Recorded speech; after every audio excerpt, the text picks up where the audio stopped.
अल्हम्दुलिल्लाह अल्हम्दुलिल्लाहि वहदा वस्सलातु वस्सलामु अला मन ला नबिय्य बअदा वअऊज़ु बिल्लाहि मिनश शैतानिर रजीम बिस्मिल्लाहिर रहमानिर रहीम या अय्युहन्नासु क़द जाअतकुम मौइज़तुम मिर रब्बिकुम व शिफ़ाउल लिमा फ़िस सुदूर व हुदन व रहमतुल लिल मुमिनीन बिस्मिल्लाहिर रहमानिर रहीम रब्बिश्रह ली सदरी व यस्सिर ली अमरी वहलुल उक़दतम मिन लिसानी यफ़क़हू क़ौली।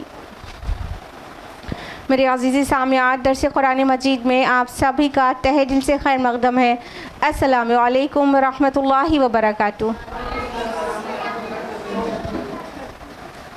कैसे आप सभी लोग, ख़ुसूसन मेरे छोटे छोटे बच्चे। अल्लाह ताला आप सबको अच्छा रखे, सिरात मुस्तकीम पर रखे, बहुत खुशहाल रखे, दुनिया और आखिरत दोनों में कामयाबी और तरक्की नसीब करे, और साथ ही अल्लाह ताला आपको आखिरत में जन्नत और अपना रिज़वान नसीब करे, आमीन।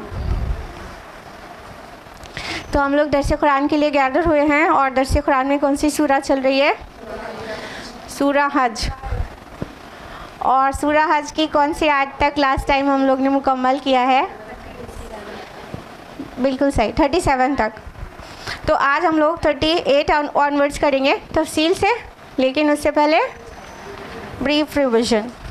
तो सूरा हज में हम लोगों ने लास्ट टू लास्ट वीक जाना था कि आयत नंबर 34 से 37 तक हो पाया था, तो उसी का रिवीजन देंगे। हज के मुतालिक और क़ुरबानी के मुतालिक तज़किरा था। तो जैसे कि आयत नंबर 34 में कि अल्लाह ताला ने फरमाया कि हमने हर उम्मत के लिए क़ुरबानी का एक निज़ाम मुकर्रर कर दिया है, ताकि उन मवेशियों पर अल्लाह ताला का नाम ले जो उनको अता किए गए हैं। और माबूद तो तुम्हारा एक ही माबूद है, तो माबूद बरहक एक ही है, और आजिज़ी करने वालों को खुशखबरी सुना दीजिए, यानी मुबश्शिरिल मुख़बितीन। मुख़बितीन का माना पूरा तफसील से हमने लास्ट टाइम आपको बताया था। जो लोग लास्ट टाइम नहीं थे वो हमारे यूट्यूब चैनल पर अपलोड हो चुका है, ये वाला दर्स कुरान, उसे देख सकते हैं। आयत नंबर 35 में हम लोगों ने जाना था कि वो लोग जब अल्लाह का ज़िक्र किया जाता है तो उनके दिल लरज़ उठते हैं, और उनको जो भी तकलीफ़ें पहुंची उस पर वो सब्र करते हैं, और नमाज़ कायम करने वाले हैं, और जो उन पर उनको दिया है उसमें से खर्च करते हैं। यानी इंसान जानना चाहता है मुख़बितीन अल्लाह ताला किनको कहते हैं? आजिज़ी करने वाले, काइंड हार्टेड, हम्बल। तो वो सारे क्वालिटीज़, सारे एट्रीब्यूट्स बता दिए गए कि मुख़बितीन अल्लाह ताला इनको कहता है। आयत नंबर 36 में जाना था कि और क़ुरबानी के ऊँटों को हमने तुम्हारे लिए शाइरुल्लाह में से बनाया है, तुम्हारे लिए उनमें भलाई है, तो तुम उन पर अल्लाह का नाम लो, उन्हें सफ़ों में खड़ा करके। तफसील से बताया था ना इसको कि ऊँटों को नहर किया जाता है, और वो नहीं किया जाता जिसको ज़बह करना कहते हैं। ज़बह स्मॉल एनिमल को किया जाता है, और ऊँटों को जो नहर किया जाता है उनको खड़ा करके नहर किया जाता है। आगे फरमाया कि तो जब वो उनके पहलू ज़मीन पर टिक जाएं तो उनमें से ख़ुद भी खाओ, और कनात से बैठ रहने वालों को और सवाल करने वालों को भी खिलाओ, और इस तरह हमने उनको तुम्हारे लिए मुसख्खर कर दिया है ताकि तुम शुक्र अदा करो। तो ये भी तफसील से हम लोगों ने जाना था कि क़ुरबानी का गोश्त किनके दरमियान हम डिस्ट्रीब्यूट कर सकते हैं, और सब कुछ इस्तेबाबी हुक्म था, फ़र्ज़ कोई सा भी नहीं था, पूरा ख़ुद भी रख सकते हैं, और लोगों में डिस्ट्रीब्यूट करके ख़ुद भी खाएं, दूसरों को भी खिला सकते हैं। तो ये सारा मुस्तहब डिस्ट्रीब्यूशन था। आयत नंबर 37 में सबसे सेंट्रल आया आ गई जो क़ुरबानी और हज के मुतालिक थी। इनफैक्ट सारी इबादत का एक्सिस जो है वो ये है कि अल्लाह तक ना तो उनका गोश्त पहुँचता है, ना ही खून, लेकिन उस तक पहुँचता है तुम्हारा तक़वा। तो इसी तरह उसने उन्हें तुम्हारे लिए मुसख्खर कर दिया है ताकि तुम अल्लाह की तकबीर किया करो और उसकी हिदायत पर जो उसने तुम्हें बख्शी है। और ए नबी सल्लल्लाहु अलैहि वसल्लम मोहसिनीन को बशारत दे दीजिए, यानी कि ये सारी चीज़ें जो अल्लाह ने हमको अता की है उस पर हमें उसका शुक्रगुज़ार होना चाहिए।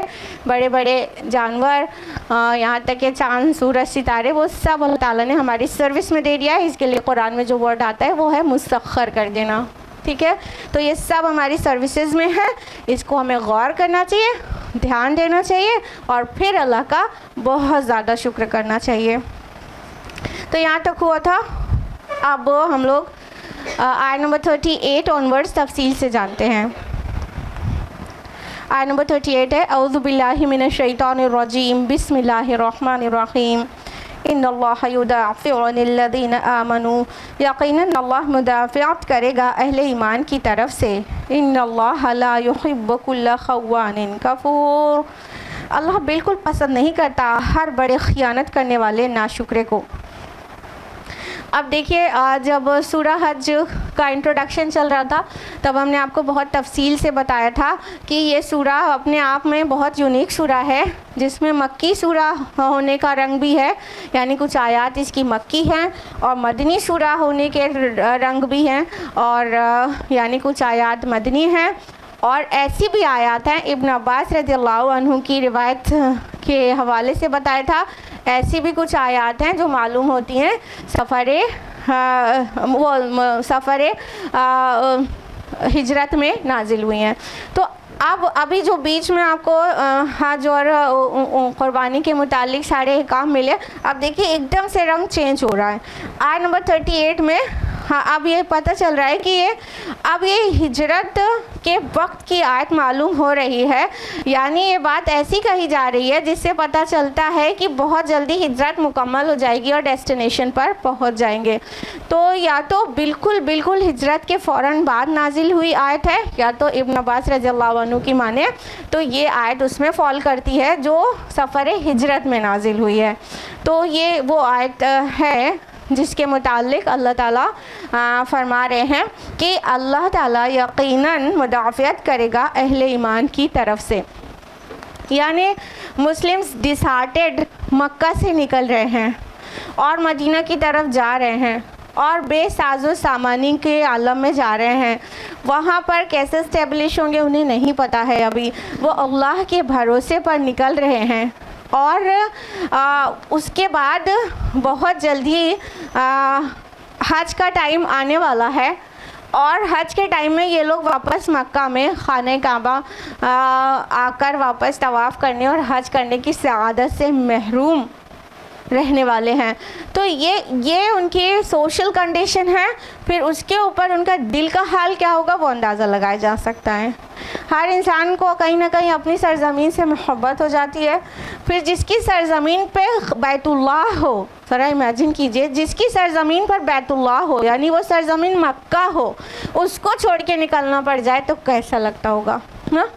तो रसूलुल्लाह सल्लल्लाहु अलैहि वसल्लम को भी मक्का छोड़ने पर बहुत तकलीफ़ थी और सहाबा को भी थी, और वहाँ से जाके हज के सीज़न में वापस आके हज भी ना कर सके, उम्रा भी ना कर सके, अल्लाह का जो घर तौहीद का मरकज़ है वहाँ पर मुवहिदीन वापस ना आ सके, तो कैसा गम और कैसा गुस्सा और कैसी तकलीफ़ होगी उसका अंदाज़ा लगाया जा सकता है।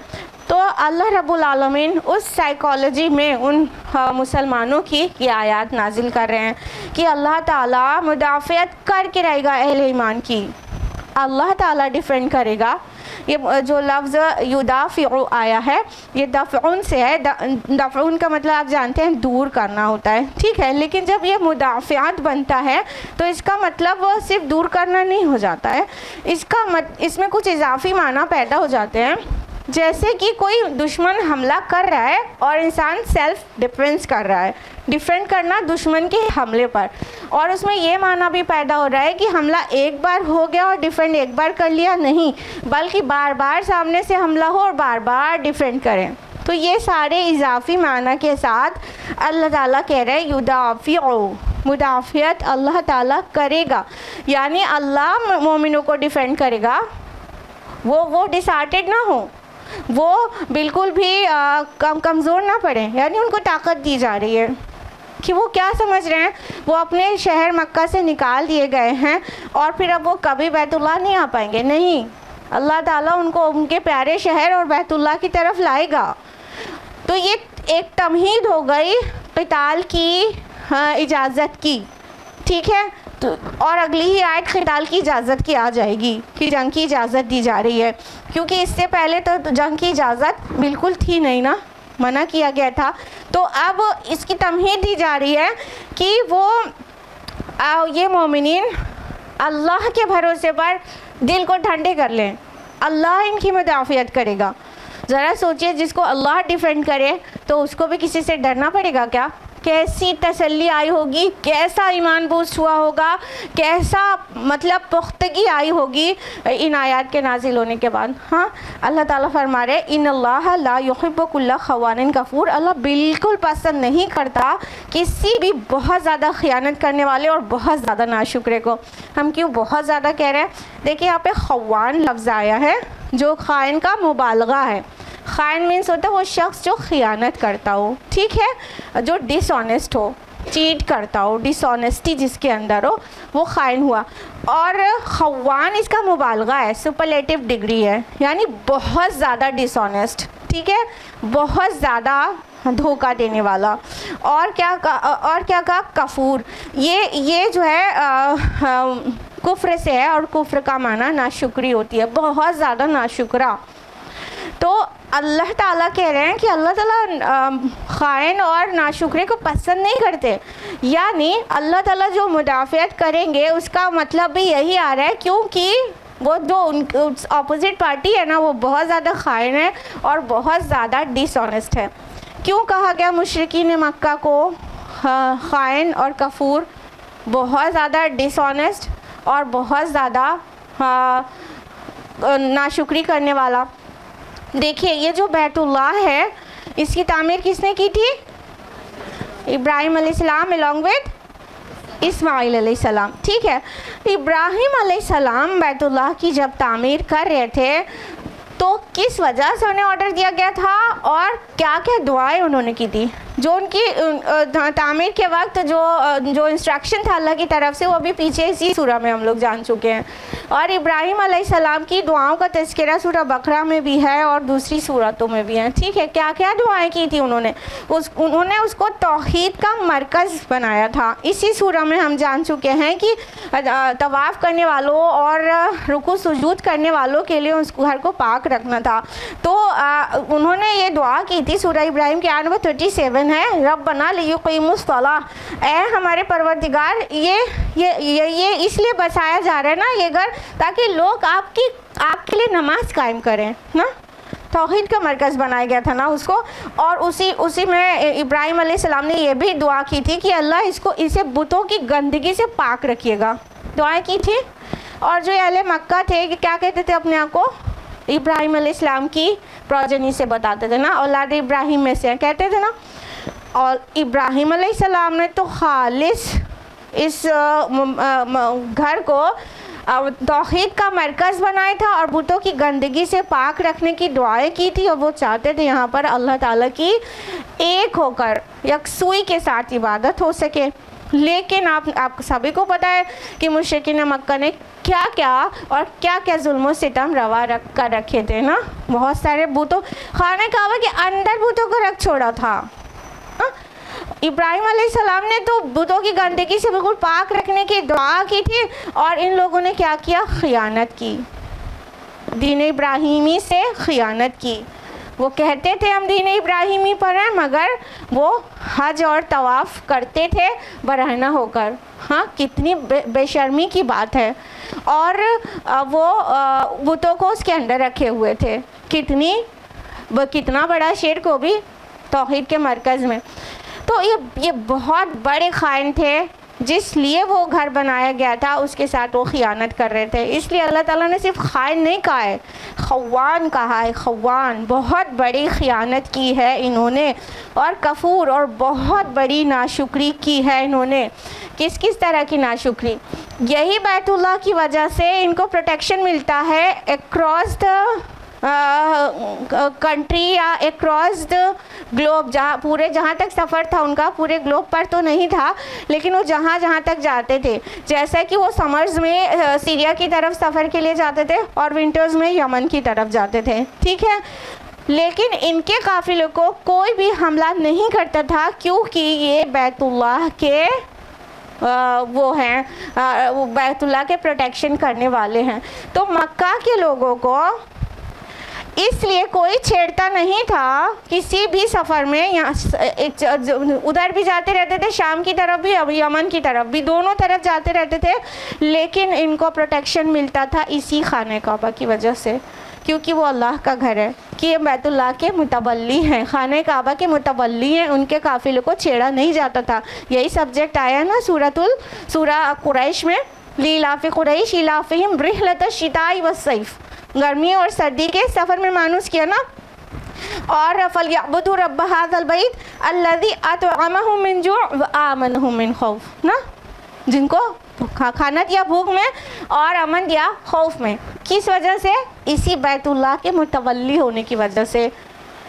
अल्लाह ताला ने इनको इतनी हिफाजतें दी इसी बैतुल्लाह की वजह से, और इसी को उन्होंने गंदा किया, वहाँ पर बुत रख दिए और वहाँ पर तौहीद के बजाय वहाँ शिर्क रवा कर दिया, इसलिए ये बहुत बड़े नाशुक्रे थे। और साथ ही नबी अकरम सल्लल्लाहु अलैहि वसल्लम जैसे मतलब रसूल जो कि सैयदुल मुरसलीन हैं, उसकी दावत को ठुकरा रहे थे। ये नाशुक्री नहीं तो और क्या है। तो ये बहुत बड़े नाशुक्रे थे। तो अल्लाह ताला ने इनको इस तरह से एड्रेस किया कि ए मुसलमानों, अल्लाह तुम्हारी मुदाफ़ियत करेगा इन नाशुक्रों और इन खाइनों से, बिल्कुल तुम्हारी मुदाफ़ियत करेगा, अल्लाह तुम्हें डिफेंड करेगा। तुम बिल्कुल डिसहार्टेड ना हो, तुम्हारा वक्त बहुत जल्दी आने वाला है। आयत नंबर 39, उज़िना लिल्लज़ीना युक़ातिलूना बिअन्नहुम ज़ुलिमू, उज़िना लिल्लज़ीना युक़ातिलूना बिअन्नहुम ज़ुलिमू, अब इजाज़त दी जा रही है क़िताल की उन लोगों को जिन पर जंग मुसल्लत की गई है, इसलिए कि उन पर जुल्म किया। व इन्नल्लाहा अला नस्रिहिम लक़दीर, यकीनन अल्लाह उनकी नुसरत पर कादिर है। ये पहली आयत है जिसमें जंग की इजाज़त दी गई।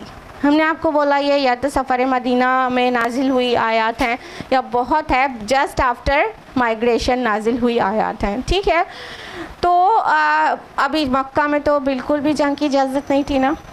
जब मुसलमानों को मुशरिकीन तरह तरह से परसिक्यूट कर रहे थे, वो सब आपको पता है कि बिलाल रज़ियल्लाहु अन्हु को किस तरह सताया जाता था, ख़ब्बाब बिन अरत रज़ियल्लाहु अन्हु को किस तरह सताया जाता था, और जो ग़ुलाम और कनीज़ ईमान ले आते थे उन पर दोनों सितम के पहाड़ किस तरह तोड़ दिए जाते थे, यहाँ तक कि रसूलुल्लाह सल्लल्लाहु अलैहि वसल्लम को उनके ख़ानदान की तरफ से, अबू लहब की तरफ से कितनी अज़ियतें दी जाती थी, ठीक है। ये पूरे सिनेरियो में जब मुसलमान जो है बिल्कुल गुस्सा हो जाते थे और तकलीफ़ से परेशान हो जाते थे, तो यही कहते थे ना, या रसूलुल्लाह जंग की इजाज़त दे दीजिए।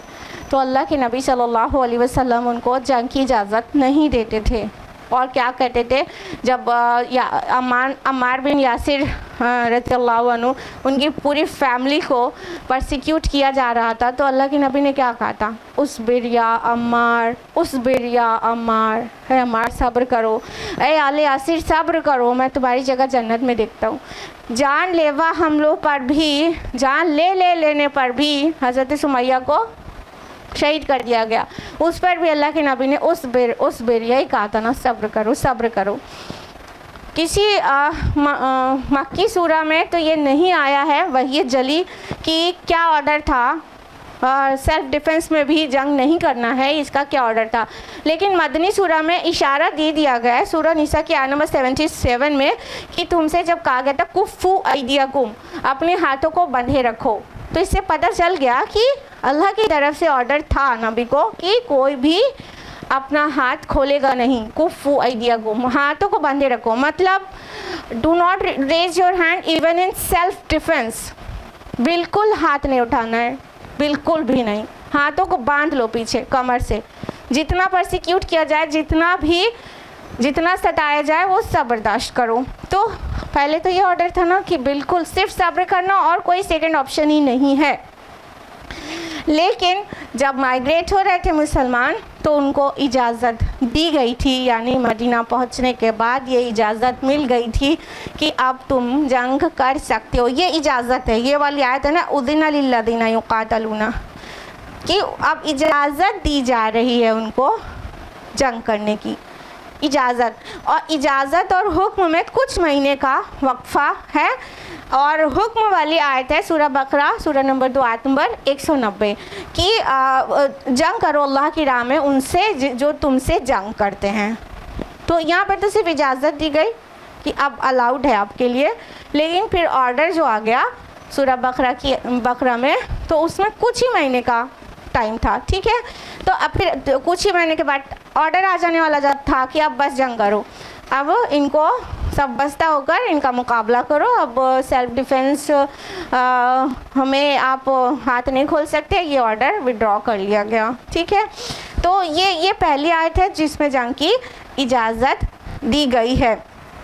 तो अल्लाह ताला आगे फरमा रहे हैं उसी आयत में, यकीनन अल्लाह ताला उनकी नुसरत पर कादिर है। अब ये क्यों कर कहा गया कि अल्लाह उनकी मदद पर कादिर है? देखिए जो जंग की इजाज़त दी जा रही है, ऑर्डर भी दिया जा रहा है ना, तो उस वक्त भी जानते हैं मुसलमानों की तादाद क्या है, रेशियो क्या है उनके सामने। पूरा मतलब महाजरीन प्लस अंसार मिला के लेस दैन 1000 थे। जितने महाजरीन माइग्रेट होके मक्का से मदीना आए थे और इधर औस और खजरज के जो अंसार थे, इनको सबको मिला के भी लेस दैन 1000 थे, इतने से थे।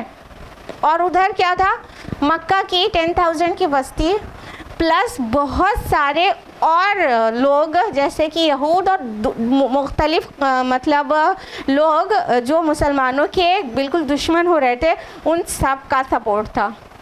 यानी एक बहुत बड़ी तादाद पॉपुलेशन के अगेंस्ट इनको कहा जा रहा था जंग की इजाज़त तुम्हें दी जा रही है। तो उनको ये भी बता दिया गया कि तुम हिम्मत ना हारना, अल्लाह ताला काफ़ी है, तुम्हारी नुसरत पर तुम्हारी मदद पर कादिर है, कि तादाद की वजह से तुम्हें तब भी घबराने की ज़रूरत नहीं, अल्लाह तुम्हारी मदद पर कादिर है। तो जब अल्लाह ताला इतना बड़ा सपोर्ट दे तो अब किससे डरना। नतीजतन आपने देखा कि किस किस तरह महाजरीन ने हिजरत किस किस तकालीफ को बर्दाश्त करके की और अल्लाह ने उन्हें फर्म बिलीफ और स्टेडफास्टनेस नसीब की, इस्तिकामत नसीब की। याद करिए सुहैब रूमी रज़ी अल्लाह अन्हु की हिजरत, कितने बड़े वो बिजनेसमैन थे सुहैब रज़ी अल्लाह अन्हु, वो रोमन थे लेकिन मक्का में आके उन्होंने अपना बिज़नेस इतना स्टेब्लिश कर लिया था, कितने रिच पर्सन थे। लेकिन जब उन्होंने हिजरत करनी चाहिए तो अव्वल तो करने नहीं दे रहे थे मुशरिकीन मक्का, लेकिन इस शर्त पे जाने दिया कि एक कौड़ी भी यहाँ से लेके नहीं जाओगे। यानी जो वेल स्टेब्लिश्ड बिजनेस है उसकी एक दमड़ी भी नहीं ले जाने देंगे, तने तनहा जाओ, ये जो तुमने कमाया है सिर्फ हमारे दरमियान से कमाया, हमारा माल है ये, तुम ऐसे जाओ। सुहैब रज़ी अल्लाह अन्हु ने सब कुछ छोड़ के अपना जिस्म लेके हिजरत की है, इस ऐसे अमीर आदमी ने जिसकी हिजरत पे अल्लाह के नबी सल्लल्लाहु अलैहि वसल्लम को पहले ही खबर दी गई थी कि क्या ही बेहतरीन बाय की है, बेहतरीन बिजनेस करके आ रहा है कोई बंदा। और उम्मे सलमा रज़ी अल्लाह अन्हा जब हिजरत कर रही थी अपने शौहर अबू सलमा के साथ, और उनका गोद का एक बच्चा था सलमा, तो क्या किया था मुशरिकीन ने कि उम्मे सलमा के ख़ानदान वाले आ गए कि अबू सलमा तुमको जाना है तो जाओ, या हम अपनी बेटी को नहीं जाने देंगे तुम्हारे साथ, उनको छीन लिया। फिर अबू सलमा के ख़ानदान वाले आ गए, उम्मे सलमा के गोद से बच्चा ले लिया कि बच्चा तो हमारे ख़ानदान का है, इसको हम नहीं देंगे तुम्हारे पास, उसको छीन लिया, तीनों अलग अलग। और अबू सलमा रज़ी अल्लाह अन्हु ने हिजरत अकेले की, बीवी अलग बच्चा अलग, 1 साल तक उम्मे सलमा अपने शौहर और अपने बच्चे के गम में रोती रही हैं। और फिर जिस हाल में हिजरत किया वो काबिले मिसाल है, किसी तरह उन्होंने अपना बच्चा हासिल किया और तने तनहा हिजरत के लिए निकली हैं ऐसे रास्तों पर जहाँ पर एक मुसल्लह लश्कर भी, वेल आर्म्ड आर्मी भी जाते हुए डरती थी, इतने ख़तरात थे। अभी तो हम लोग प्लेन में और ट्रेन में सफ़र करते हैं ना, कोई ख़तरे का हम लोग अंदाज़ा ही नहीं लगा सकते हैं, लेकिन सहरा और जंगल और दरिया के बगल से गुज़रते हुए जहाँ डाकुओं का हमला शबो रोज़ होता हो, वो हम तसव्वुर नहीं कर सकते हैं, सीरत पढ़ेंगे तो पता चलेगा, ठीक है। ऐसे ख़तरे भरे सफ़र, ऐसे ख़तरे वाले सफ़र, 1 साल शौहर और बच्चे के गम में रोने के बाद ऐसे ख़तरे वाला सफ़र उन्होंने किया था। यह है सफ़र हिजरत उम्मे सलमा रज़ी अल्लाह अन्हा का। हाँ, उसके अलावा अयाश बिन रबिया रज़ी अल्लाह अन्हु जो कि अबू जहल के अखियाफ़ी भाई थे, माँ जाए भाई थे, उन्होंने हिजरत करके अब उमर रज़ियल्लाहु अन्हु के साथ पहुंच गए थे वहाँ, लेकिन वहाँ पहुँचने के बाद अबू जहल और उसका भाई उसे हज़म नहीं हुआ।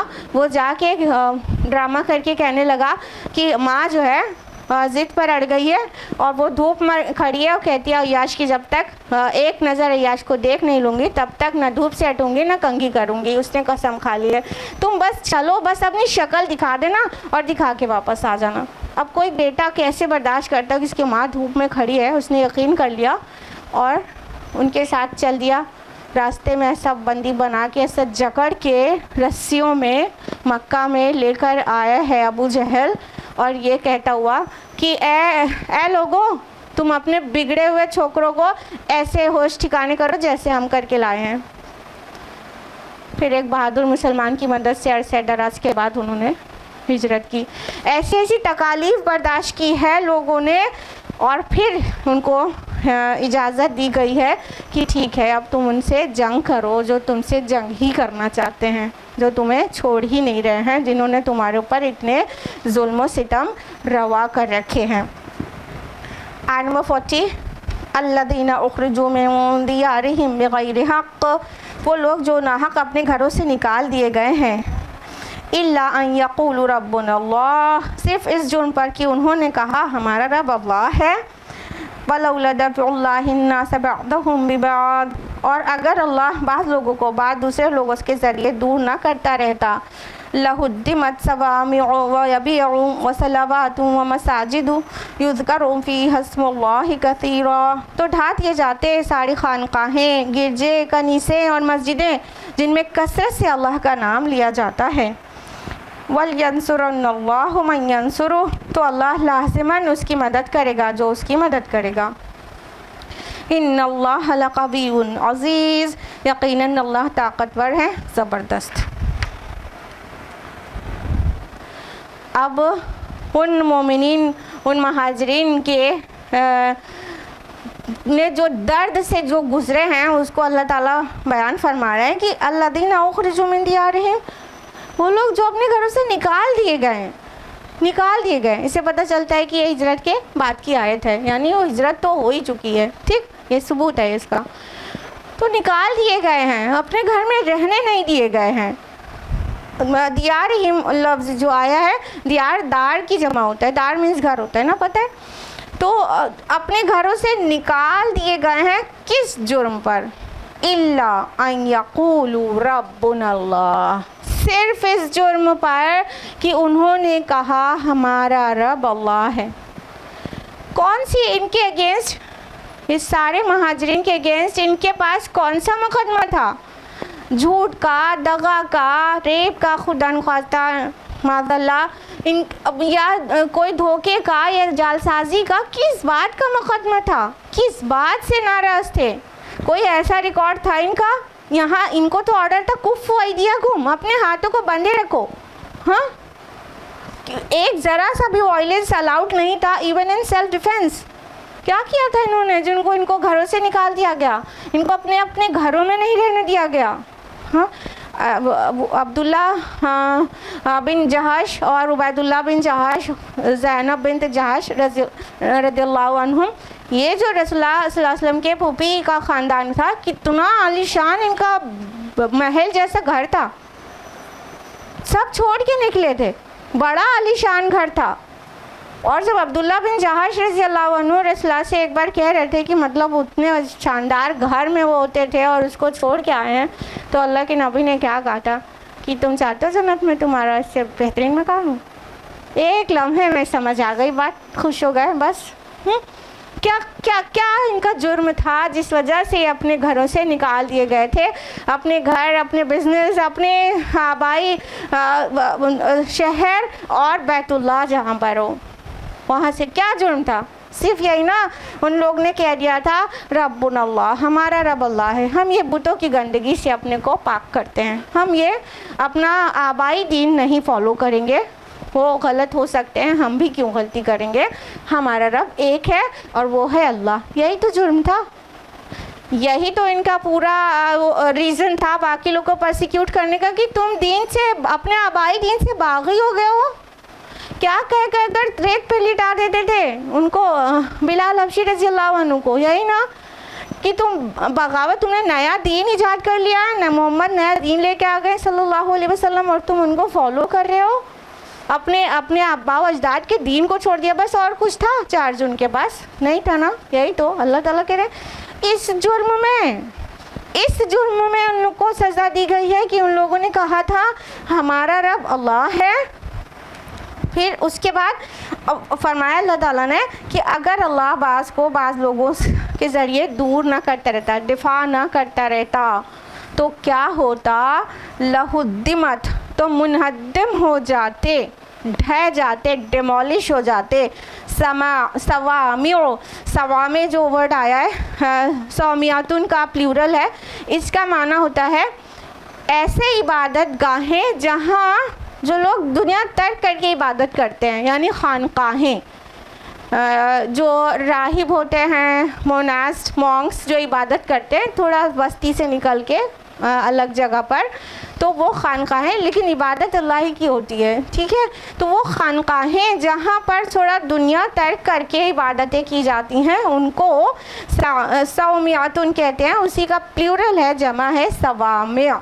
तो यहाँ पर उर्दू तर्जुमा हमने आपको बोला खानकाहें।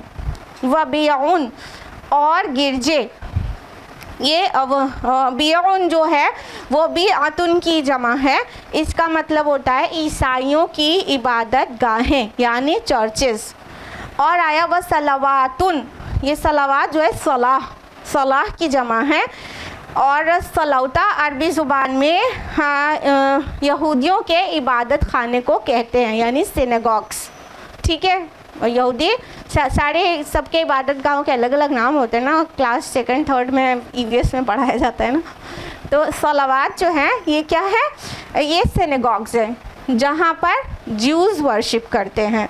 और ये देखिए जो आप सोच रहे होंगे ये तो बिल्कुल अरबी का, ये तो अरबी का लफ्ज़ है सलावात और सलाह, यही तो नमाज हम भी पढ़ते हैं। अगर आप ऐसे सोच रहे हैं तो बिल्कुल सही सोच रहे हैं आप, क्योंकि ये जो सलौता लफ्ज़ है इब्रानी ज़ुबान का, जिसका माना सिनेगॉग होता है, सलौता इब्रानी ज़ुबान का लफ्ज़ है। और इब्रानी यानी हिब्रू और अरबिक, ये दोनों सिस्टर लैंग्वेजेस कहलाती हैं। न जाने कितने अल्फाज ऐसे हैं जो इब्रानी और अरबी के बहुत सिमिलर हैं। देखिए जब जीसस क्राइस्ट उनके बाइबल में है, ठीक है, मसीह अलैहिस्सलाम कहते हैं जब क्रूसिफिक्शन के लिए जब वो उसको सूली देने के लिए उनको चढ़ाया जाता है, तो वो क्या कहते हैं, वो सेंटेंस उनका इब्रानी में अभी प्रिजर्व्ड है, ठीक है। बाकी जो बाइबल है प्रेजेंट डे बाइबल, उसका जो ओल्डेस्ट स्क्रिप्ट अवेलेबल है वो है ग्रीक और इब्रानी। हिब्रू बाइबल जो ओरिजिनल है इंजील ईसा वो अवेलेबल नहीं है, लेकिन कुछ जुमले इब्रानी अभी भी मौजूद हैं। तो उनमें से एक जुमला है एल लमा सबक्तनी। इसका मतलब है कि जो मसीह अलैहिस्सलाम, उनके हिसाब से जब मसीह अलैहिस्सलाम क्रूसीफाई किए जा रहे थे तो उन्होंने कहा था एल लमा सबक्तनी। इसका मतलब है अल्लाह अल्लाह तूने मुझे क्यों छोड़ दिया है। अब एल लमा सबक्तनी को अरबी में अगर ट्रांसलेट करेंगे तो बनेगा अल्लाह अल्लाह लमा तरक्तनी। कितना मिल रहा है, अल्लाह अल्लाह लमा तरक्तनी, ऐ अल्लाह तूने मुझे क्यों छोड़ दिया है, ठीक है। हम ये आपको बता रहे हैं हिब्रू और अरबी सिस्टर लैंग्वेजेस हैं, इसके बहुत सारे अल्फाज के रूट सेम हैं और वो दूसरी लैंग्वेज में जाके थोड़ा थोड़ा सा डिफरेंस आता है। जैसे अरबी में फ़ा होता है और हिब्रू में पा होता है, तो पा जब जहाँ पे पा होता है जैसे पर्शियन में भी, तो वो अरबी में आके फ़ा बन जाता है ना, ता होता है तो ता बन जाता है ना। तो जैसे टेलीफोन लिखना होता है तो अरबी में टेलीफोन ही तो लिखा हुआ मिलता है ना, डॉक्टर को दक्तूर लिखा हुआ मिलता है ना। तो बस उतना सा डिफरेंस आता है, वरना अरबी और इब्रानी बहुत ज़्यादा सिमिलर लैंग्वेजेस हैं। तो सलौता, इसलिए सलाह, ये दोनों एक ही हैं। मतलब सलाह हम अरबी ज़ुबान में बोलते हैं ना, ये इब्रानी में सलौता है। सलौता माना होता है सिनेगॉग। तो अल्लाह ताला कह रहे हैं वह मसाजिद और मसाजिद, मस्जिद की जमा आपको पता है। अल्लाह ताला क्या फरमा रहे हैं, सबकी इबादत गाहों का नाम लेके क्या करें। अगर अल्लाह ताला बास को बास से दफ़ा नहीं करता, पेरिश नहीं करता, वाइप आउट नहीं करता, तो क्या होता, जितनी इबादत गाहें हैं वो भी डेमोलिश हो जाती, कुछ भी ना बचता, फसाद ही फसाद बचता और कुछ भी नहीं बचता। सूरह बकरा में इसको यही कहा गया है ना, जब आयत नंबर 251 में बकरा की जब तालूत और जालूत की जंग के मुतालिक जिक्र है, तो भी यही बात आई है कि अल्लाह ताला बाज़ कौम को बाज़ से अगर दफ़ा नहीं करता तो ज़मीन में फसाद बर्पा हो जाता। ठीक है, और यहाँ पर क्या कहा गया, सारी इबादत गाहें डेमोलिश हो जाती। अब ये क्यों कहा गया कि अल्लाह एक को दूसरे से दफ़ा नहीं करता तो सारी इबादत गाहें डेमोलिश हो जाती। देखिए यहाँ जंग की इजाज़त है प्रीवियस आया में, तो अगर जंग की इजाज़त नहीं अल्लाह ताला देते, कहने का मतलब एक को दूसरे से जंग करवा के उसको ख़त्म नहीं करते, तो एक ही काइंड ऑफ पीपल, एक ही नेशन का हमेशा इक़्तिदार रहता, रूलिंग एक ही की रहती। जब रूलिंग बहुत ज़्यादा टाइम तक एक ही कौम की रह जाती है तो वो बहुत जालिम हो जाते हैं और वो जुल्म सितम से बाकी लोगों को बर्बाद कर देते हैं। दूसरी कौम को, अपनी कौम का फेवर करेंगे, दूसरे को मतलब बर्बाद करते रहेंगे और बर्बादी की इंतहा यहाँ तक पहुँच जाती कि कोई इबादत गाह भी नहीं बची होती। क्यों इबादत गाह ही कहा गया, बाकी क्यों बिल्डिंग्स नहीं कहा गया? इसलिए कि प्रोटेक्शन लेने की कोई प्लेस होती है टेरर टाइम पर, जिस वक्त खौफ हो, हरास हो, तो क्या करता है इंसान? इबादत गाँव में घुस जाता है, चाहे वो खानकाहें हो, चाहे गिरजे हो, चाहे सिनेगॉग्स हो, चाहे मसाजिद हो, उसमें जाके अपने को महफूज कर लेता है कि कम अज़ कम कोई इबादत खाने में तो हमला नहीं करेगा। यही थॉट रहती है, यही रहती है। अल्लाह ताला ने फरमाया कि अगर अल्लाह एक को दूसरे से वाइप आउट नहीं करता तो इतना फसाद बर्पा हो जाता ज़मीन में, इतना फसाद बर्पा हो जाता कि इवन कोई इबादत गाह भी महफूज ना रहती और वहाँ भी इंसान महफूज ना रह पाता, इतना फसाद बर्पा हो जाता। लिहाजा ये अल्लाह की सुन्नत है कि जब एक कौम बहुत ज़्यादा जालिम हो जाती है तो दूसरा कोई ऐसी कौम को पैदा फरमा के उसे ट्रेन कर देता है कि वो जालिम कौम का नेस्तो नाबूद कर देती है। फिर नई कौम आ जाती है, वो रूल करने लगती है। ठीक है, और अगर वो भी बहुत दिनों के बाद, कुछ दिनों के बाद जालिम हो जाती है तो तीसरी कौम को अल्लाह खड़ा कर देता है और उसको नेस्तो नाबूद कर देता है। यानी एक की रूलिंग नहीं रहने देता कि फसाद हद से ज़्यादा ज़मीन पर ना बढ़ जाए। ठीक है, तो यहाँ पॉइंट ये है कि अल्लाह ताला ने जंग की इजाज़त दी है, लेकिन ये अल्लाह ताला के बहुत बड़े यूनिवर्सल प्लान के तहत है कि एक कौम को टाइम टू टाइम सबक सिखाना रहता है। जब वो कौम जालिम होने लगती है तभी उस पर दूसरी कौम मुसल्लत होती है। ऐसा नहीं है कि वो बहुत अल्लाह के नेक बंदे हो और अल्लाह के दीन को कायम किए हो तो भी अल्लाह ताला उनको पेरिश कर दे, नहीं। जब वो बिगड़ जाते हैं और अवाम पर जुल्म करने लगते हैं तो उनका जुल्म जब बढ़ने लगता है तो अल्लाह ताला उनसे भी ज़्यादा ताकतवर कौम, चाहे वो जालिम हो चाहे वो मोमिन लोग हों, डिपेंड करता है। हिस्ट्री पढ़िए, आपको पता है दोनों तरह की चीज़ें हुई हैं ना, दोनों तरह की चीज़ें हुई हैं। तो दूसरी और ज़्यादा ताकतवर कौम को उन पर मुसल्लत करके उनको फिनिश कर देता है और दूसरी कौम फिर रूल करने लगती है तो फिर से अमन रहता है, कम से कम कुछ साल तक, कुछ सदियों तक तो रहता है।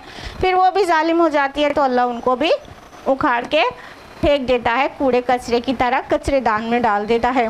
तो अल्लाह ताला यहाँ पर ये फरमा रहे हैं कि अल्लाह ताला की ये सुन्नत है कि एक कौम से दूसरी कौम को सफाया करता रहता है ताकि जो वो फसाद है वो हद से ज़्यादा ज़मीन पे ना बढ़ जाए और अल्लाह के प्यारे बंदों का जीना मुहाल ना हो जाए। देखा आपका रब आपको कितना प्यार करता है? नहीं देखा? कभी सोचते नहीं आप लोग? अल्लाह ताला की जो सुन्नतें हैं क्या हैं? ज़मीन पे अमन रहे, बंदे सुकून से रहे। इस्लाम भी है तो वो अमन का दूसरा नाम है, लोगों के अमन, लोगों की आसानी, लोगों के सुकून के लिए। अल्लाह की नाफरमानी से क्या होता है? जुल्म बढ़ता है, बदअमनी बढ़ती है। इसीलिए अल्लाह ताला कहते हैं हमारी फरमाबरदारी करो, तुम्हारे दिल में अमन रहेगा, तुम्हारे समाज में अमन रहेगा, तुम्हारे मुल्क में अमन रहेगा, पूरे रुए ज़मीन पर अमन रहेगा। लेकिन हम अल्लाह की बात नहीं मानते, तो क्या होता है, फिर जुल्म शुरू कर देते हैं। पहले इनफरादी सतह पर होता है, फैमिली लेवल पर होता है, सोसाइटी में होता है, पूरे वर्ल्ड में होने लगता है ना। और अभी जिस प्रेजेंट एरा में जी रहे हैं, जुल्म सितम का तो बोलबाला है। अब अल्लाह ताला ने वो पॉइंट की बात कही है कि अल्लाह ताला किसको किससे वाइप आउट करता है, तो किसकी मदद करता है, और हमेशा ही अल्लाह ताला किसकी मदद करता है। तो आज जान लीजिए की पॉइंट। वल्यंसुरन्नल्लाहु मन यंसुरुहु, अल्लाह लाज़िमन उसकी मदद करेगा जो उसकी मदद करेगा। अब ये लाज़िमन क्यों कह रहे हैं, ये क्यों नहीं कह रहे हैं अल्लाह ताला उसकी मदद करेगा जो उसकी मदद करता है, ये क्यों नहीं कहा। देखिए यहाँ पर जो ग्रामर लगी हुई है अरबी की, वो है फ़ेले मुज़ारे से पहले लामे मफ्तू है, ठीक है। यंसुरु फ़ेले मुज़ारा हुआ, वला यंसुरन आया है, तो लामे मफ्तू है, ये ताकीद के लिए आता है, और बाद में नून मुशद्दद है, सुरन्ना नून पे तशदीद है, ठीक है। ये मज़ीद ताकीद के लिए आता है। तो जब अंदाज ये हो, अफ़अलू का मतलब हुआ मैं ये करूँगा, ठीक है। अगर इसको ऐसे कहना हो मैं लाज़िमन ये करके रहूँगा, तो अफ़अलू थोड़ी ना कहेंगे, तब कहेंगे लाअफ़अलन्ना। मुज़ारे से पहले लाम लाएंगे, बाद में नून मुशद्दद लाएंगे। ये क्या है, ताकीद का सेगा है अरबी ज़ुबान में। जितने लोग अरबी जानते हैं उनको पता होगा, और जितने लोग पढ़ रहे हैं बहुत जल्दी जान जाएंगे, और जितने लोग नहीं जानते हैं वो बहुत जल्दी अरबी जानने का इंतज़ाम करें, ठीक है। तो यहाँ पे बहुत ताकीद वाला सेगा आया है कि फ़ेले मुज़ारे के पहले लामे मफ्तू और बाद में नून मुशद्दद। वला यंसुरन मतलब लाज़िमन अल्लाह ताला मदद करेगा, इससे कम में ये ट्रांसलेशन नहीं हो पाएगा कि किसकी, मन यंसुरु जो उसकी मदद करता है, जो अल्लाह ताला कह रहे हैं जो अल्लाह की मदद करता है क्या करेगा अल्लाह ताला, for sure Indeed without any doubt definitely Allah will help them. बिल्कुल यकीनन अल्लाह उसकी मदद करेगा, बिना शक व शुबा के, ताकीद के साथ कहा जा रहा है। अब अल्लाह को हमारी मदद की ज़रूरत है, ये क्या बात हुई भाई, कौन बताएगा कि ये इसका क्या मतलब होता है, जल्दी से बताइए। अल्लाह की मदद का क्या मतलब होता है? बिल्कुल अल्लाह के दीन की मदद, अल्लाह के रसूल के मिशन की मदद, जो मिशन अल्लाह का रसूल लेके खड़ा हो उसकी मदद। इमाम राग़िब रहमहुल्लाह इसको मज़ीद तफसील से बयान करते हैं कि अल्लाह की मदद, अल्लाह की बंदों से जब अल्लाह के जो बंदे अल्लाह की मदद करते हैं, उसका मतलब ये होता है कि अल्लाह के बंदों की मदद, अल्लाह तो बेनियाज है ना, अल्लाह के बंदों की मदद, अल्लाह की हदों को कायम रखने की आदत, अल्लाह के एहकाम की इताअत, इन शॉर्ट कह दें तो वही हो जाएगा रसूल की मुकम्मल पैरवी, स्पेशली उसके। तो जो इंसान अल्लाह की बात मानता है, पूरी मानता है, उसके रसूल को जो मिशन देकर भेजा गया उसका हेल्पर बनता है, उसकी मदद करता है, तो अल्लाह ताला का ये पक्का वाला प्रॉमिस है कि अल्लाह ताला उसकी ज़रूर मदद करेंगे। यानी इस काम को लेके उठने के बाद इंसान हेल्पलेस रहेगा, ऐसा तो सोचना भी नहीं चाहिए। रसूल की मदद करने वाला मिशन लेकर उठने के बाद अल्लाह के ज़िम्मे है कि अल्लाह उसकी मदद करे। तो जो अल्लाह की मदद करता है अल्लाह उसकी मदद करता है। ये वन वे ट्रैफिक नहीं है, अल्लाह और बंदे के दरमियान बायलैटरल ताल्लुक़ है। हाँ, फ़ज़कुरूनी अज़कुरुकुम, सूरह बकरा सूरह नंबर 2 आयत नंबर 152। तुम मुझे याद करो, मैं तुम्हें याद करूँगा। तुम अल्लाह की मदद करो, अल्लाह तुम्हारी मदद करेगा। ये वन वे ट्रैफिक नहीं है कि हम अपने रब की नाफरमानी पे उतारू रहें और कहें अल्लाह हमारी मदद ही नहीं करता, हम तो बहुत परेशान हैं, हम तो बहुत परेशान हैं, हमें तो ये प्रॉब्लम वो प्रॉब्लम, आप पर्सनल प्रॉब्लम बताएंगे, फैमिली बताएंगे, सोशल बताएंगे, सब, हम तो इतने परेशान, अल्लाह ताला हमारी सुनता ही नहीं, हमारी दुआ ही नहीं सुनता। अल्लाह ताला बिल्कुल दुआ सुनता है, अल्लाह ताला बिल्कुल मदद करता है, लेकिन कंडीशनल है, उसकी हेल्प कंडीशनल है। उसकी मदद करता है जो उसकी मदद करते हैं। तो अल्लाह की मदद करो, अल्लाह तुम्हारी मदद करेगा और पक्का वाला करेगा। ये नहीं कि कर भी सकता है, नहीं, बिल्कुल यकीनन अल्लाह ताला आपकी मदद करेगा अगर आप अल्लाह की मदद करेंगे। अच्छा, ये जो नसरा लफ्ज़ आया है, यंसुरन्ना जो लफ्ज़ आया है नसरा से है ना, नसरा मीन्स क्या होता है? मदद करना। हाँ, ये मदद करना होता है। नसरा का जो लिटरल मीनिंग होती है किसी को गंदुम देना, किसी को गेहूँ देना, ये होता है नसरा का माना। ठीक है, क्यों कहते हैं इसको मदद? जब इंसान के पास अनाज होगा तो वो मदद किया हुआ होगा, फिर वो भूखा नहीं मर सकता। घर में अनाज है तो भूखा नहीं मरेगा। तो नसरा का माना होता है किसी को व्हीट प्रोवाइड करना, किसी को गंदुम देना। और मतलब बाकी उर्फ़ आम में नसरा का मतलब यही होता है हेल्प करना। इस्तिआनत का मतलब भी हेल्प करना होता है ना, इय्याका नअबुदु व इय्याका नस्तईन पढ़ते नहीं सूरह फातिहा में। अल्लाह ताला आगे फरमाते उस आयत में, यकीनन अल्लाह ताला ताकतवर है, ज़बरदस्त। यानी जो मदद करने वाला है उसको कोई छोटी सी ज़ात न समझ लेना। वो कवी है, वो अज़ीज़ है, वो कवी और अज़ीज़ ज़ात बहुत ताकतवर और बहुत ज़बरदस्त, मोस्ट पावरफुल।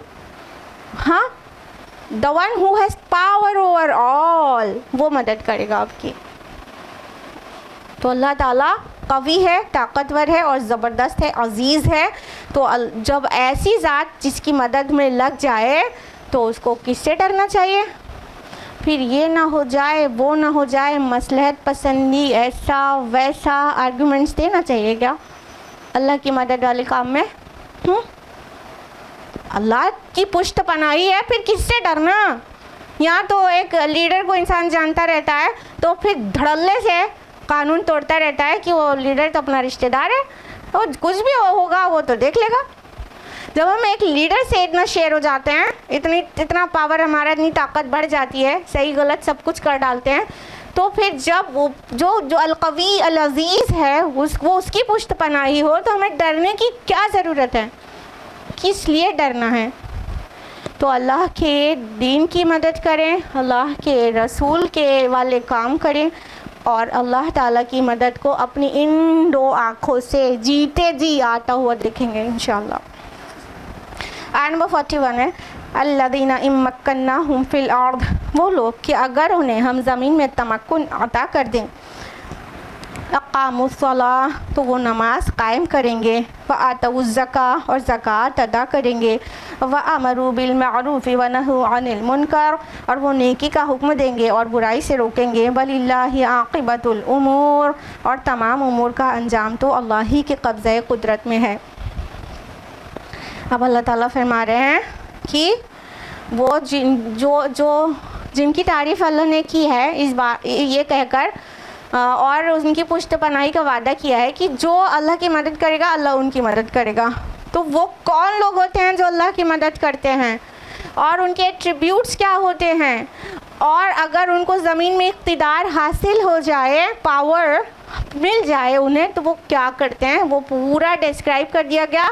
इतना बेहतरीन तरीके से इतने शॉर्ट में डिस्क्राइब किया गया है कि ये पूरा मैनिफेस्टो तैयार हो जाए मुसलमान का। अब सुनिए क्या कह रहे हैं अल्लाह ताला कि ऐसे लोग जिनको कह रहे हैं ना अल्लाह ताला उनकी मदद करता है, जो अल्लाह की मदद करते हैं, तो जो अल्लाह की मदद करते हैं और अल्लाह उनकी मदद कर देता है तो फिर उन्हें पावर हासिल हो जाता है, इक़्तिदार कुर्सी हासिल हो जाती है, तो वो मगरूर नहीं हो जाते हैं, जुल्म नहीं करते हैं।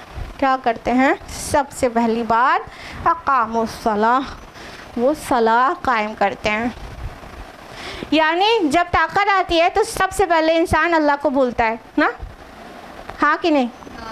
जब ताकत आएगी सबसे पहले दीनदारी को बालाए ताक रख देगा। अब तो मनमानी करेगा ना, अब तो अकड़ेगा ना, अब तो तकब्बुर करेगा ना, आजिज़ी थोड़ी करेगा फिर। लेकिन वो अल्लाह के वो बंदे जो इक़्तिदार चाहते ही इसलिए हैं कि ज़मीन पे अमन कायम हो, तो जब उनको अल्लाह जमा देता है ज़मीन पर, जब ज़मीन पे स्टेबलिश कर देता है और स्टेबल कर देता है। जब उन्हें ज़मीन में स्टेबिलिटी मिलती है तो the first thing they do वो है अकीमुस्सलाह, वो सलाह कायम करने वाले होते हैं, यानी आजिज़ी और इंकिसारी के साथ अल्लाह के आगे झुक जाते हैं और तकब्बुर नहीं करते, जिसके नतीजे में सोसाइटी में वो जुल्म नहीं करते हैं बल्कि लोगों के साथ इंसाफ करते हैं। उनकी अदालतों में इंसाफ बिकता नहीं है, इंसाफ बंटता है। जुल्म जिनके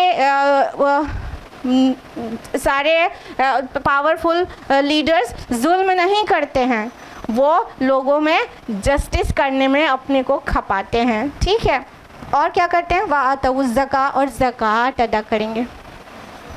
यानी ऐसे लोग दौलत मतलब इख्तिदार आती है तो दौलत भी आती है, तो दौलत आती है तो अय्याशी बढ़ती है, हाँ कि नहीं? तो वो लोग जो अल्लाह के बंदे हैं, वो लोग को जब ज़मीन में स्टेबिलिटी मिलती है तो वो दौलत को अल्लाह की राह में खर्च करते हैं। गरीब फुकरा मसाकिन उनके ऊपर खर्च करते हैं, पॉवर्टी लाइन से सबको ऊपर लेके चले जाते हैं। और ये इंसानियत ने देखा है, हाँ, इंसानियत ने देखा है।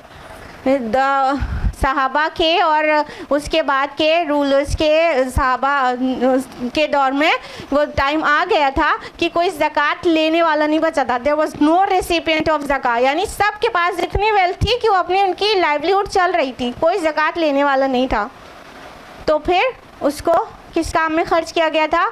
वेलफेयर में, पब्लिक वेलफेयर, सड़कें बनवा दो, कुएँ खुदवा दो, ये सब में डेवलपमेंट बढ़ गया। सुभान अल्लाह।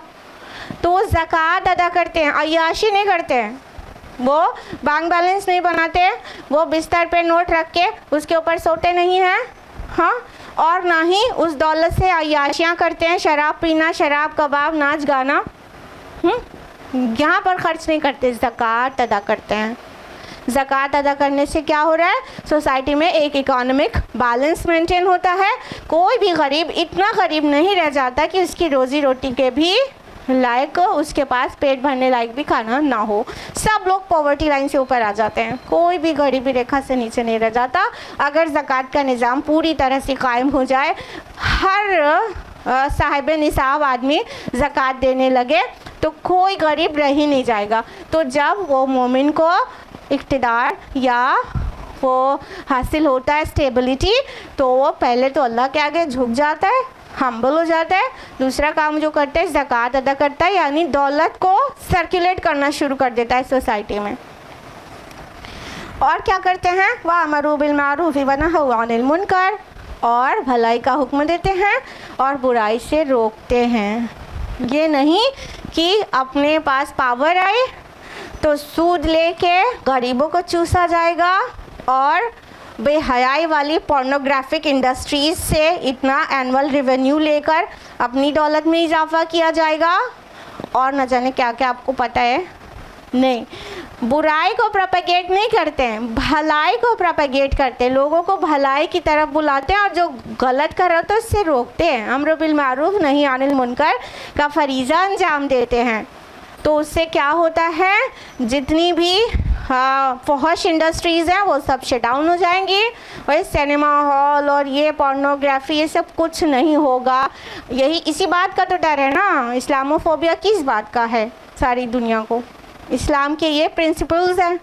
मोमिनीन सादिकीन अगर पावर में आएंगे तो ये सारे जो ट्रिलियंस ऑफ डॉलर्स की एनुअल रेवेन्यू है इनकी कंपनीज़ का, जो औरत को पतला दिखाओ और कमाओ है और ख़ूबसूरत दिखाओ और कमाओ है, वो सारी इंडस्ट्रीज शट डाउन हो जाएंगी। औरत की इज़्ज़त असमत के लिए की तरफ बुलाया जाएगा और बेहयाई गंदगी वाली सारी चीज़ ख़त्म हो जाएगी। सूद बंद हो जाएगा। जो इकॉनमी होगी, बैंक्स होंगे, वो इस्लामिक बैंकिंग सिस्टम होगा जिसमें इंटरेस्ट नहीं लिया जाएगा, गरीबों को नहीं चूसा जाएगा, मज़दूरों को और किसानों को ख़ुदकुशी करने पे मजबूर नहीं होने दिया जाएगा। ये सब किया जाएगा, यानी एक बढ़िया सा सोशल सिस्टम बनेगा और इकोनॉमिक सिस्टम इतना बढ़िया होगा कि अमीर बहुत ज़्यादा अमीर ना होने पाए कि अय्याश हो जाए और गरीब बहुत ज़्यादा गरीब ना होने पाए कि ख़ुदकुशी कर ले। ठीक है, एक बढ़िया सा निज़ाम कायम करेंगे, भलाई का हुक्म देंगे, बुराई से रोकेंगे, उल्टा नहीं करेंगे, बुराई का हुक्म देंगे, भलाई से रोकेंगे। पागल हो, मेंटल हो, झूठ बोलना, ये तो मतलब दूसरे को बेवकूफ़ बनाना, ये तो बड़ी अक्ल के काम है। समझ, ये नहीं कहा जाएगा। झूठ नहीं बोलना चाहिए कहा जाएगा, और ईमानदारी करना चाहिए कहा जाएगा, ये नहीं कहा जाएगा। ठीक है, भलाई का हुक्म दिया जाएगा, बुराई से रोका जाएगा। ये इस दौर में जो बुराई का हुक्म दिया जा रहा है, ना सिर्फ ये कहा जाता है ना तो चलता है, बल्कि कहा जाता है लोगों को ब्लफ देना एक ट्रिकी काम है, स्मार्ट लोगों से ही हो सकता है। ये बुराई का हुक्म दिया जा रहा है और उसे प्रोपेगेट किया जा रहा है। हाँ, ये दिखाया जाता है ना, आजकल के जो कार्टून्स हैं वो क्या सिखाते हैं बच्चों को, माँ बाप को किस तरह चीट करें। तो फिर ऐसे कार्टून वार्टून नहीं चलेंगे, इसीलिए इस्लामोफोबिया है सारी दुनिया के अंदर। इसीलिए कि ये जो मोमिनीन सादिकीन, इनको ज़मीन पर जब स्टेबिलिटी मिलेगी तो ये क्या करेंगे, बुराई से रोकेंगे और भलाई को कायम करेंगे। वलिल्लाहि आक़िबतुल उमूर, और तमाम उमूर का अंजाम तो अल्लाह ही के कब्ज़े कुदरत में है। यानी ये जो भी करना है कर ले, मतलब जिसको जुल्म करना है वो कर ले, और जो नेकी का काम कर रहा है वो भी कर ले। सारे काम का अंजाम तो अल्लाह की तरफ पलटना है। मेन चीज़ ही तो भूल गया है, सारी गड़बड़ी और फसाद तो इसलिए है ना। अल्लाह की मदद नहीं करने वाले क्यों नहीं कर रहे हैं? भूल गए डेस्टिनेशन वो है जन्नत आखिरत, भूल गए वो डेस्टिनेशन को, भूल गए हमारे काम का अंजाम अल्लाह को पहुँचेगा, हमें इसका जवाब दे, उन्हें भूल गए। इसलिए अल्लाह की मदद नहीं कर रहे, अपनी मदद कर रहे हैं, बस अपनी फैमिली की मदद कर रहे हैं। और जो जुल्म कर रहे हैं जालिम लोग, मोमिनीन सादिकीन को सता रहे हैं, वो भी भूल गए कि उनका अल्टीमेट डेस्टिनेशन उधर ही अल्लाह की तरफ पलटेंगे और वो डेस्टिनेशन जहन्नम हो सकता है, वो भूल गए। सारी गड़बड़ी तो यहीं पे है ना। अल्लाह ताला के जो प्रिंसिपल्स हैं वो अमन को बरकरार करने के लिए है ना। तो जो भूल जाता है कि हमें अल्लाह को जवाब देना है, वही अपनी मनमानी करता और कर सकता है, इंक्लूडिंग सो कॉल्ड मुस्लिम्स ना। क्यों हम मुसलमान बड़े दूध के दूल्हे हैं? हम भी तो हर वक्त भूले ही रहते हैं कि हमारे काम अल्लाह की तरफ पलटाए जाने वाले हैं, और हमें हर फेल, हर अमल, हर कौल का जवाब देना है, हर कौल का। कि हमारे मुंह से जुमला निकल के फुल स्टॉप नहीं लगने पाता, फरिश्ता लिख लेता है। तो अगर हम ये बात याद रखें तो नेकी का काम आसान और बुराई का काम बहुत मुश्किल हो जाए नहीं हो जाए। तो बस यही नहीं याद रहता, तो अल्लाह ताला बार बार याद तो दिलाते रहते हैं। तो हमारा सबसे बड़ा फसाद क्या है? कुरान ही नहीं पढ़ते, तो कौन रिमाइंडर दे? कुरान पढ़ते भी हैं तो बरकत की गरज से पढ़ते हैं, ख़त्म कुरान करने के लिए रिमाइंडर एक भी नहीं मिलता। एक पारा पढ़ लिया, एक रिमाइंडर नहीं मिला। कुरान क्या है? ज़िक्र है, दे रिमाइंडर, तज़कीर करने वाला, याद दहानी कराने वाला, नसीहत करने वाला। अब हमने कुरान पढ़ा तो एक पारा पढ़ा सुबह और बड़ी शान दिखाई सबके सामने, हम रोज़ एक पारा पढ़ते हैं, और उस एक पारे में एक लफ्ज़ भी नहीं समझा तो एक रिमाइंडर भी नहीं मिला। ज़िंदगी बदलेगी उसकी? कुरान बंद करते ही गीबत में लग जाएगी कि नहीं वो खातून? और लगी है, बदल रही ज़िंदगी। तो उससे भी बड़ी रूट कॉज ये कुरान ही नहीं पढ़ते। कुरान पढ़ो, रिमाइंडर्स मिलेंगे, कुछ तो हमारे नफ्स की तरबियत होगी। नफ्स की तरबियत होगी तो हमें ये सब याद आते रहेगा ना, जब बार बार कि तमाम काम अल्लाह की तरफ लौटाए जाने वाले हैं। अल्टीमेट डेस्टिनेशन आखिरत है, दुनिया खेल और तमाशा है। ये दुनिया में आए हैं सिर्फ टेस्ट खेल के, सब कुछ बार बार। कुरान का एक हिफ्ज़ी कुरान उठा लीजिए, जिसका एक सफ़ा में फ्यू लाइंस होती हैं, वो एक कोई सा भी कुरान उठा लीजिए और उसके एक सफ़े में पढ़िए शुरू से आखिर तक, शायद ही कोई सफ़ा आपको ऐसा मिले, शायद ही कोई सफ़ा ऐसा मिले जिसमें डायरेक्टली या इनडायरेक्टली आखिरत का जिक्र ना हो।